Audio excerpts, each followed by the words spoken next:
Hi everyone, I'm Eileen from Reycraft Books, and this is Reycraft Books Storytime. Today I'm going to be sharing with you something very, very special and a little magical. It's called The Little Box by Judy Goldman and illustrated by Cecilia, Varela. Judy was born in Mexico City, and she still lives there today. She's written over 50 books for kids. Cecilia lives in Argentina, but she considers Mexico City her second home. She fell in love with illustrating this book. She got so into Mariana's character that she spent hours and hours dreaming up all kinds of possibilities in how to portray her. I'm going to show you a sneak peek of some of her art.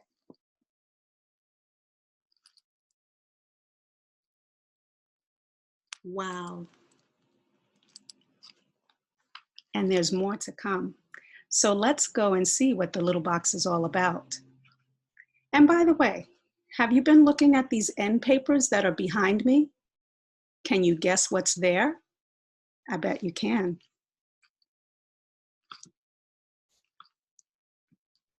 Let's get started.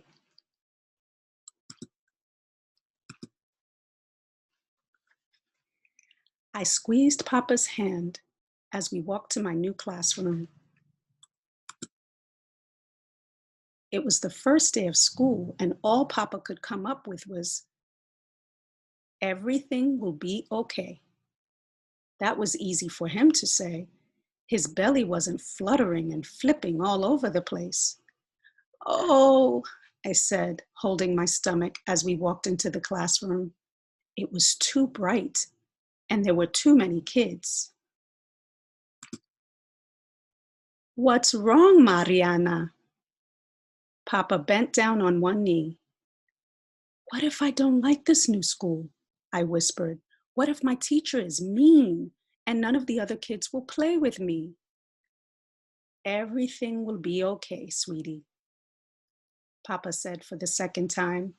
"That's why Mama and I have this for you." He handed me a small pink box.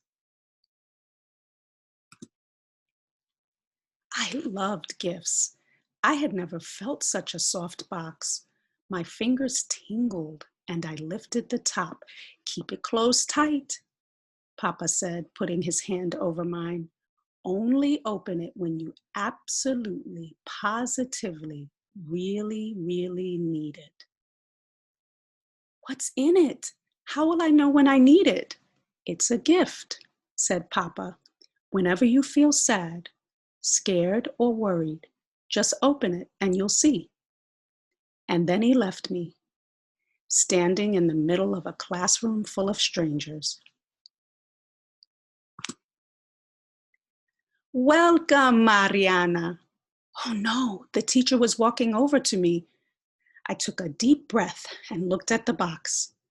"Only if you absolutely, positively, really, really need it," I heard Papa say. I opened the box and whoosh, air flew out of the box and something landed on the tip of my nose. It felt like a kiss. "I'm Senor Vargas," Mr. Vargas said. He looked like he was happy to see me. "Let's go meet some of the other kids. I think you will like it here." I felt a little better, but I wasn't sure if it was my teacher that made me feel better or my little box. I held onto it tight.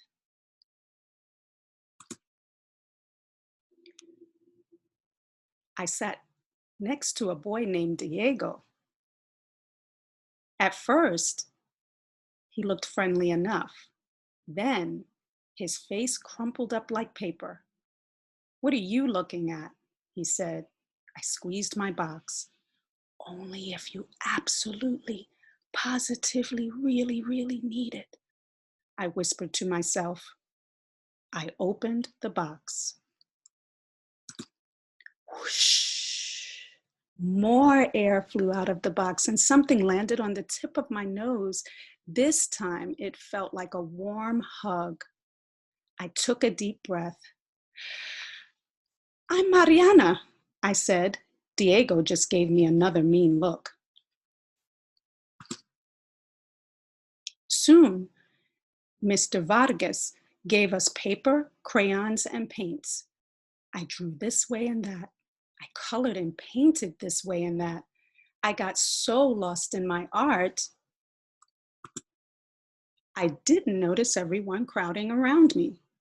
Would they like my art? "I love your drawing," said Maria, touching the lines. "What is it?" asked Sebastian. "It doesn't look like anything to me," said Diego. I looked at my little box. Only if you absolutely, positively, really, really need it. I took a deep breath. "It's art," I said, "and art can be anything you want it to be."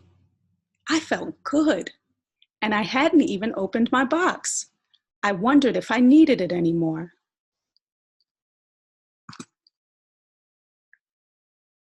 "Time for recess, kids," Senor Vargas said.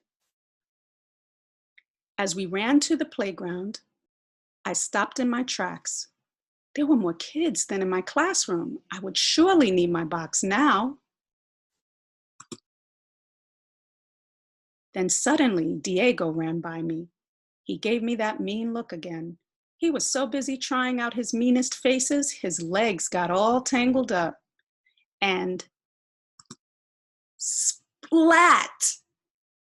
"Ow!" Diego shouted. He howled and howled. I looked at the playground and back at Diego. No one else saw him fall. But what was I supposed to do about it? After all, he had been mean to me. Twice. Surprisingly, my legs started moving, and when I reached him, he didn't look so mean anymore. I put the box next to his knee and opened it.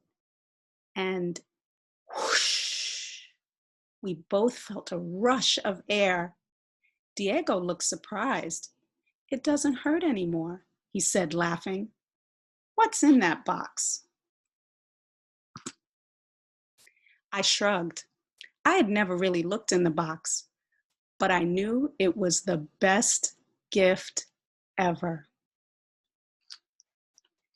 I hope you liked that story as much as I did. Thank you so much for joining us for Storytime, and we look forward to seeing you again. Please go to www.reycraftbooks.com to pick out other stories that you might want to hear, and we'll read them for you. Also, catch up on lots of other good stories on our Reycraft YouTube channel. See you soon.